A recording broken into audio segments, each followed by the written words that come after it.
Hi friends, and welcome to a brand new season of Beat the Experts, brought to you by Falcone Moon Ford. Alongside the one and only Mike Bires, I'm Rob Longo, subbing in for Andrew Chiappese this week. Rob, a new football season is upon us. It's week 0. We have 12 local teams playing in 8 different games, so let's break down some of those games. Yeah, and here's some of the games that both Mike and I agree on. Moon over Ambridge, Beaver over New Brighton, Quaker Valley over Cardinal Royal North Catholic, and then on Saturday, Olsh over Southside and Western Beaver over Avella. Again, that game is also on Saturday. So let's take a look at some of the games that we don't agree on, and let's begin with South Fayette at Central Valley. Rob, last year, these are two good football teams. South Fayette was 10-0 last year in 4A playoffs before losing to Newcastle in an upset. They have a lot of guys back, including their quarterback, Drew Saxton.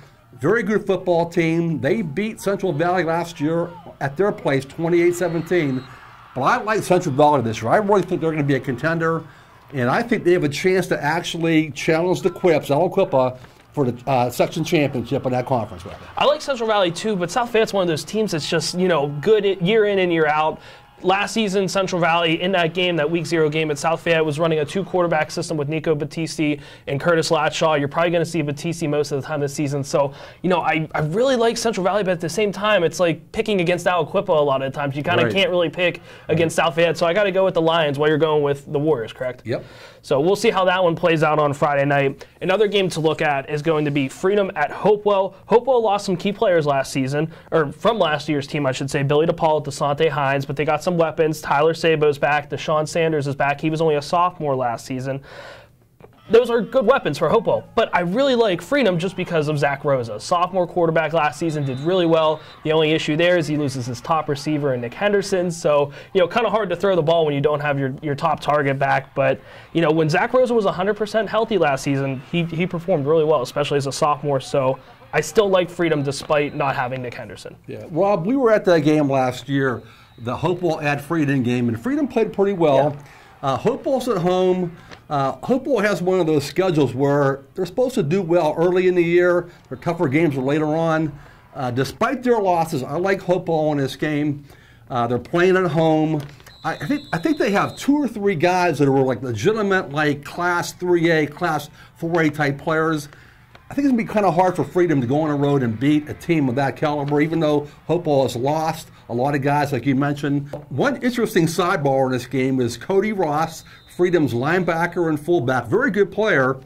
He's going to go to Hopewell, where his grandfather, Butch Ross, my high school coach, used to be the Hopewell coach, so I'm sure he'll be pumped up to play on that field. One other game we're going to take a look at here is Aliquippa against Newcastle. That's going to be Friday at the world-renowned Pit in Aliquippa. One of those games to always kind of mark on the calendar. It was a big one last season. Everybody got excited for Week 0 up in Newcastle. Old-time rivalry. It got renewed. Aliquippa won. Quips, went on to continue that little bit of a roll despite losing that game to Beaver early in the season last year. And this is going to be another exciting game. I mean, you have Newcastle, you have Marcus Hooker, Malik Hooker's younger brother, already committed to Ohio State. He's the big weapon for the Quips, going up against another Division I recruit in Quantel Raines. It's just going to be a fun night at the Pit on Friday night. I don't even know who I want to take. It will be. You know what? Both of these teams last year were in Whippy Championship games. Newcastle in 5A, Quips in 3A. They both lost, by the way. But anyway, both are very good programs. Historically, a good rivalry over the years. I was at that game last year at Newcastle.